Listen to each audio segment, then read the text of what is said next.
महिला के आर्थिक विकास में भी जुड़ना चाहिए, जैसे कि सक्षम नारी सक्षम समाज, सुरक्षित नारी सुरक्षित समाज। धन्यवाद। अध्यक्ष जी, सबसे बड़ा बुराई का जड़ मनुष्य और हमारा दकियानुसी समाज है। इस धरती पर जितनी बुराई आई उसके सबसे बड़े कारण है मनुष्य और यह समाज और सरकारी व्यवस्था। और वही लोग, वही सभी हम लोग उसी व्यवस्था के खिलाफ। जितना देर में आपकी घंटी बजेगी अध्यक्ष जी, उतने देर में हिंदुस्तान में 2 बलात्कार हो जाएंगे। यह मेरी रिपोर्ट नहीं है। आप जितने देर में हम पर घंटी बजाएंगे उतने देर में 2 बलात्कार, और वो बलात्कार परिवारों के बीच से, वो बलात्कार चाचा मामा नानी ये भाई भतीजा, सत्यमेव जयते कि दोनों एपिसोड, और उस एपिसोड के बाद का जो कई घटना, कई चीजें इस देश और देश के बाहर जो दिखाई गई है, उससे साफ जाहिर होता है। हम जितने लोग यहां बैठे हैं बोलने के लिए, क्या इस बात को क्या हम समझने को मानने को तैयार हैं कि जो आज समाज में जितनी ज्यादा जो संकीर्णता और जो ये जहर बुना गया है, ताना बाना बुना गया है, यह मनुष्य की ही सबसे बड़ी उपज है। अपने घर में झांक करके देखिए, हम समय कम है मेरे पास। सारस्वती बैठे हैं इधर, विद्वान संस्कृत के प्रकाट भगवान के लोग, हम लोग सब लोग सरस्वती की पूजा से हम वंदन नंदन मंदन शुरू करते हैं। दुर्गा काली राधा कृष्ण सीताराम शिव पार्वती, हर चीजों में नमन। दुर्गा का रुद्र रूप और काली का वो रौद्र रूप। यदि हम उनसे अलग हटते हैं तो सिर्फ झांसी रानी ना लिया जाए। समाज के बारे में मैंने इसलिए कहा कि फूलन देवी जैसी महिलाओं को इस समाज में जब खड़ा होना पड़ता है तो उसकी देन यही समाज है, यही इंसान है जो फूलन देवी को पैदा करती है। झांसी की रानी इसीलिए याद आते हैं हम लोगों को कि हम अंग्रेज के खिलाफ लड़े। फूलन देवी इसलिए याद हमको नहीं आते कि हम हिंदुस्तान में रहने वाले अंग्रेजों के खिलाफ लड़े। मैं अध्यक्ष जी, सभापति महोदय, मैं इसीलिए कि आप घंटी बजाएंगे 7-8 मिनट में, मैं उन चीजों में नहीं जाना चाहता था कि सामाजिक, धार्मिक और सांस्कृतिक और राजनीतिक शोषण सिर्फ महिलाओं का ही क्यों।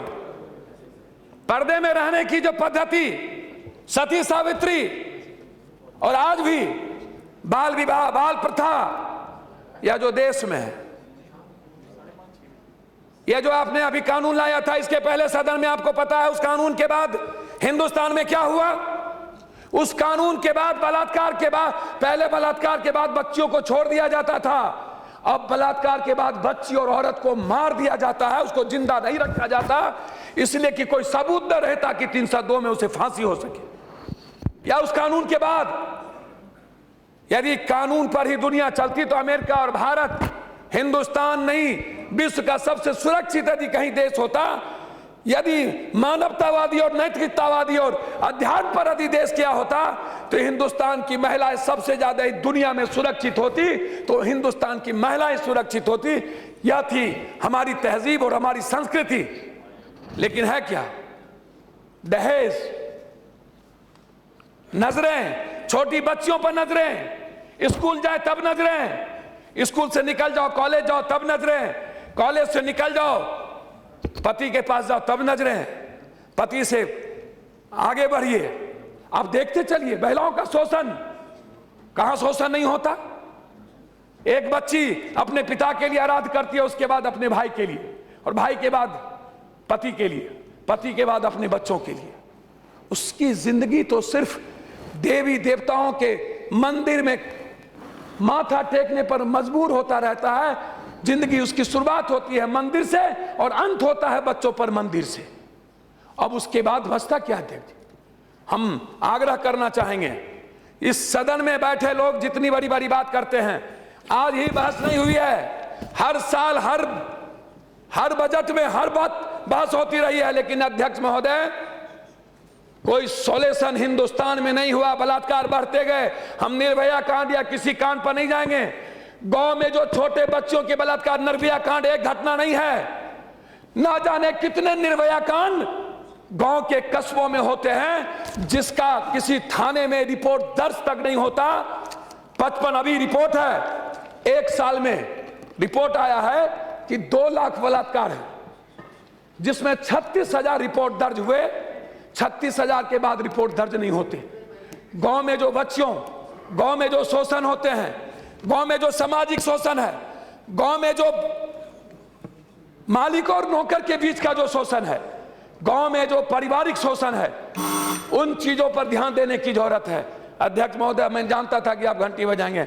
जब भी हम भाषण देते हैं आप ही मेरे सामने होते हैं। ये मेरा अगले बार भी आप ही, क्या मेरा दुर्भाग्य है। अध्यक्ष महोदय, मैं 2 मिनट में कंक्लूड करूं। नहीं, 1 मिनट में कंक्लूड करिए। ठीक है अध्यक्ष महोदय, मैं कर लूंगा। मेरा सोल्यूशन है अध्यक्ष महोदय, 2-3। शराब एक मुख्य कारण है। शराब परोसने के लिए क्या बेटी होती है? बार में नाचने के लिए क्या बेटी होगी? हाईकोर्ट ने जब बंद किया तो फिर नए कानून क्यों लाए गए? सिर्फ नौकरी देने के नाम पर।